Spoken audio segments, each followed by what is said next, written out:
पूर्वं रामतपोवनादिगमनं हत्वा मृगं काञ्चनं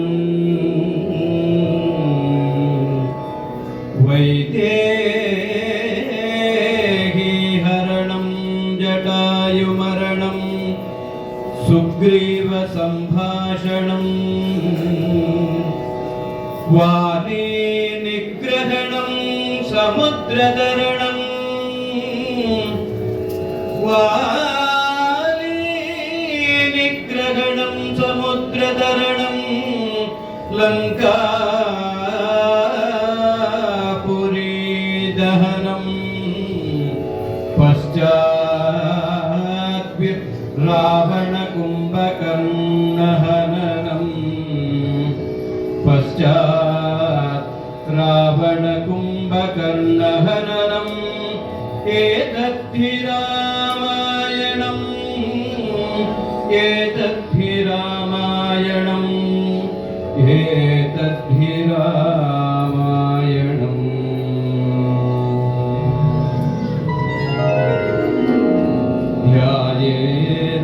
ध्यायेदाजानुबाहुं धृतशरधनुषं बद्धपद्मासनस्थं पीतं वासमोवसानं नवकमलदलस्पर्धिनेत्रं प्रसन्नं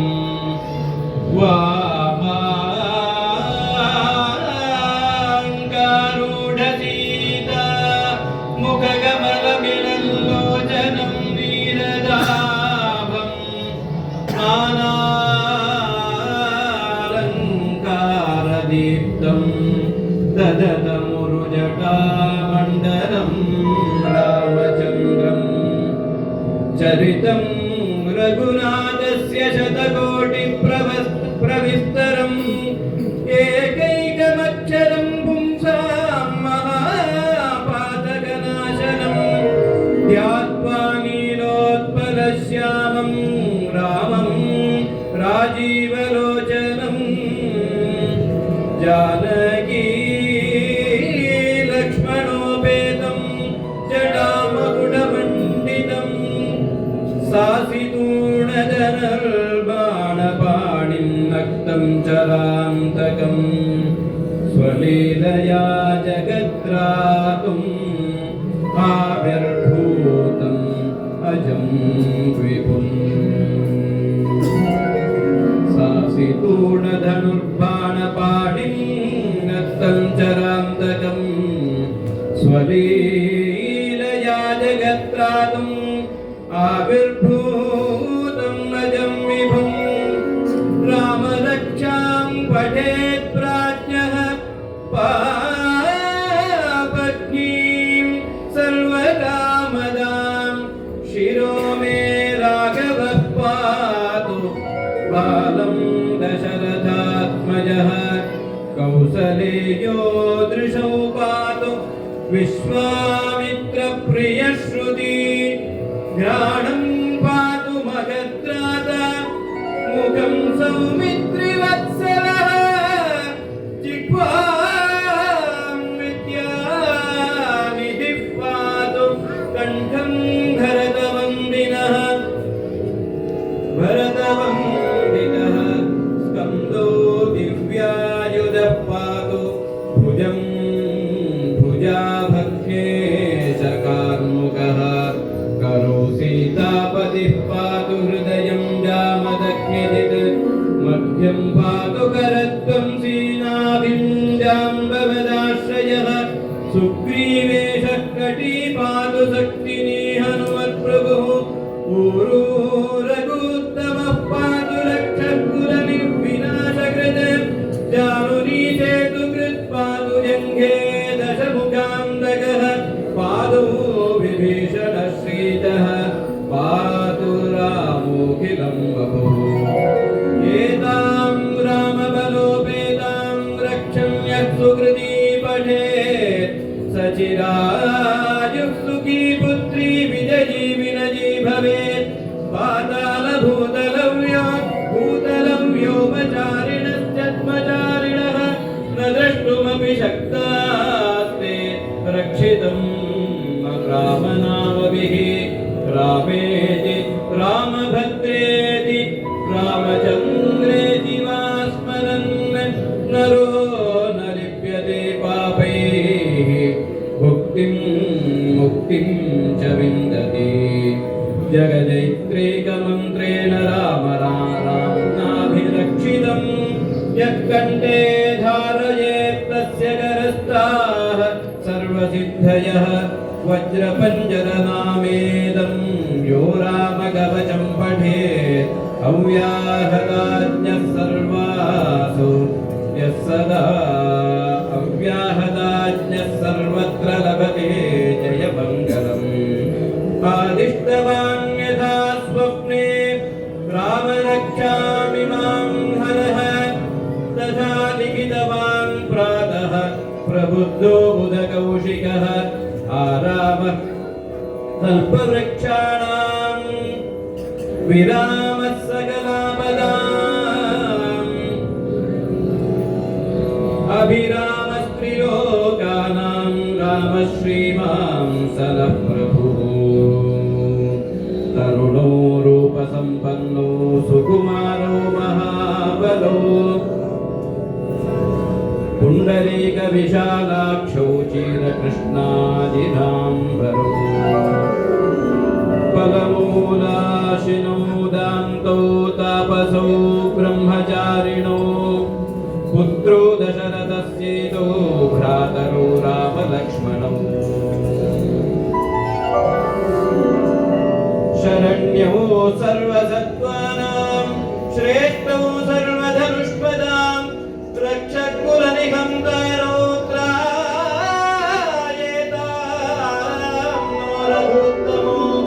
आत्मसत्यधनुषा विषस्पृशा भक्षया शुग निषङ्गसङ्गिनौ रक्षणाय मम राम रक्षणावग्रतः पति सदैव गच्छताम् सन्नद्धः कवची खड्गी चापबाणधरो युवा गच्छन् मनोरथोऽस्माकं रामः पातु स लक्ष्मणः रामो दाशरथिः शूरो लक्ष्मणाञ्जलो बली काकुत्स्थः पुरुषः पूर्णः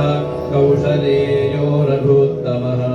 वेदान्तवेद्यो यज्ञेशः पुराणपुरुषोत्तमः जानकीवल्लभः श्रीमान् अप्रमेयपराक्रमः इत्येतानि जपं नित्यं मद्भक्तः श्रद्धयान्वितः अश्वमेधादिकं पुण्यं सम्प्राप्नोति न संशयः रामं दूर्वादरश्यामं पद्माक्षं पीतवासदं स्तुवन्ते नामभिर्दिव्यैः न ते संसारिणो नरः रामं लक्ष्मणपूर्वजं रघुवरं सीतापतिं सुन्दरम् रामं लक्ष्मणपूर्वजं रघुवरं सीतापतिं सुन्दरं कारुस्तं करुणार्णवं गुणनिधिं विप्रप्रियं धार्मिकं राजेन्द्रं सत्यसन्धं